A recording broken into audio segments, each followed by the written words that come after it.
جب بھی تاریخ پاکستان کا ذکر کیا جاتا ہے تو قائد اعظم محمد علی جناح اور علامہ اقبال ان دونوں شخصیات کا ذکر ایک ساتھ کیا جاتا ہے، لیکن محمد علی جناح تو ایک وکیل، ایک سیاستدان تھے، جبکہ علامہ اقبال ایک شاعر اور ایک فلسفی تھے۔ تو پھر ان دونوں کا کمبینیشن کیسے بن گیا؟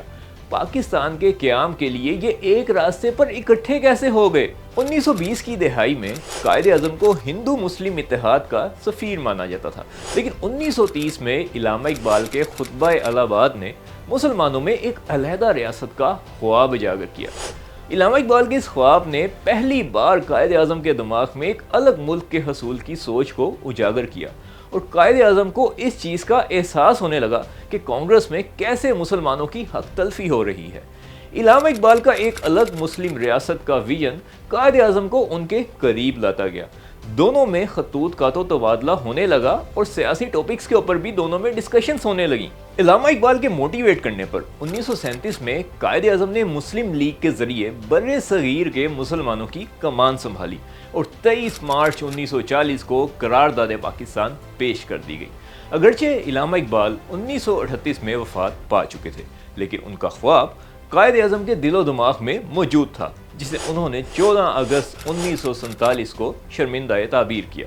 ان دونوں کا ویژن ایک تھا، نظریہ ایک تھا، سوچ ایک تھی، جس نے ان دونوں کے درمیان ایک کنیکشن، ایک مقناطیسیت پیدا کی۔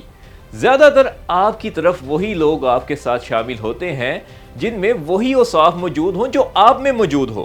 آپ جتنے اچھے لیڈر ہوں گے اتنے ہی اچھے لیڈر آپ کی طرف راغب ہوں گے، اور یہی ہے لیڈرشپ کا 9واں قانون، لا آف میگنیٹزم۔ میں ہوں تیمور باجوہ اور آپ دیکھ رہے ہیں 21 irrefutable laws of leadership by John Maxwell. ہر لیڈر، ہر ادارہ ہمیشہ اچھے لوگوں کی تلاش میں رہتا ہے، لیکن ایسا کیسے ہو کہ جیسے لوگ آپ چاہتے ہیں ویسے ہی آپ کو مل بھی جائیں؟ آپ کی طرف راغب کون ہوتا ہے اس کا فیصلہ آپ کی خواہش نہیں، آپ کی شخصیت کے مطابق ہوتا ہے۔ ایسے ممکن ہے کہ آپ کو اپنی طرف مائل ہوتے ہوئے کچھ ایسے لوگ بھی نظر آئیں جو آپ سے کافی مختلف ہوں، لیکن اگر آپ غور کریں تو آپ کو نظر آئے گا کہ ان کی اور آپ کی بنیادی خصوصیات ایک جیسی ہوں گی۔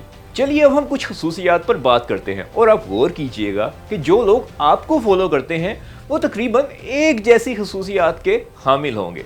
سب سے پہلے بات کرتے ہیں جنریشن کے بارے میں۔ اکثر اداروں میں وہاں کام کرنے والے لوگوں کی عمریں انہیں ریکروٹ کرنے والے لیڈر کی عمر کے آس پاس ہوتی ہیں۔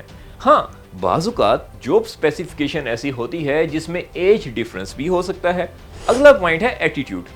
آپ نے اکثر یہ چیز دیکھی ہوگی کہ جو لوگ ہر وقت حالات کا رونا دھونا روتے رہتے ہیں، اپنے ارد گرد کے ماحول کو کوستے رہتے ہیں، ان کی گیدرنگ بھی زیادہ تر ایسے لوگوں کے ساتھ ہی ہوتی ہے، اور اسی طرح جو لوگ خوش مزاج ہوتے ہیں اور زندگی میں چیلنجز کو پسند کرتے ہیں وہ ایسے ہی لوگوں کی صحبت میں رہنا بھی پسند کرتے ہیں۔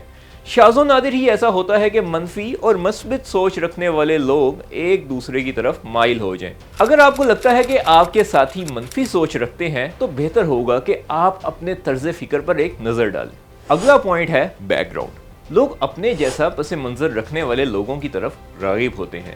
جسمانی مشقت کرنے والے عموماً ایک دوسرے کا ساتھ دیتے ہیں، اور تعلیم یافتہ لوگ عموماً تعلیم یافتہ افراد کی قدر کرتے ہیں۔ لوگ ایسے لیڈرز کی طرف راغب ہوتے ہیں جن کے ساتھ ان کی ویلیوز، ان کی اقتدار مشترک ہوں۔ اس سے فرق نہیں پڑتا کہ یہ مشترک ویلیوز پوزیٹیو ہیں یا نیگیٹو۔ پوزیٹیو ویلیوز والے لوگ پوزیٹیو لیڈر کو اٹریکٹ کرتے ہیں، اور نیگیٹیو ویلیوز والے لوگ نیگیٹیو لیڈرز کو اٹریکٹ کرتے ہیں۔ صورتحال چاہے کچھ بھی ہو، لا آف میگنیٹزم اتنا ہی طاقتور ہوتا ہے۔ اسی طرح زیادہ انرجی رکھنے والے لوگ کسی کم انرجی والے شخص کے ساتھ ایک جگہ بیٹھ ہی نہیں سکتے۔ انہیں مل کر کام کرنے کا کہیں تو دونوں ایک دوسرے سے شدید جھنجھلاہٹ میں مبتلا ہو جاتے ہیں۔ زیادہ انرجی والے سمجھتے ہیں کہ کم انرجی والا سست ہے اور کاہل ہے، جبکہ کم انرجی والا سمجھتا ہے کہ زیادہ انرجی رکھنے والا پاگل یا اوور ایفیشینٹ ہے۔ لوگ کبھی بھی کسی میڈیوکر لیڈر کو تلاش نہیں کرتے، لوگ گوڈ گفٹڈ ٹیلنٹ کی طرف مائل ہوتے ہیں۔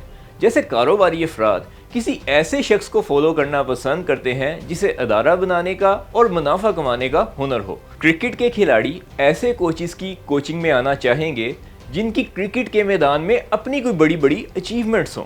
آخری پوائنٹ ہے لیڈرشپ کی اہلیت۔ جن لوگوں کو آپ اپنی طرف راغب کریں گے ان میں لیڈرشپ کی اہلیت ویسی ہی ہوگی جتنی آپ میں ہے۔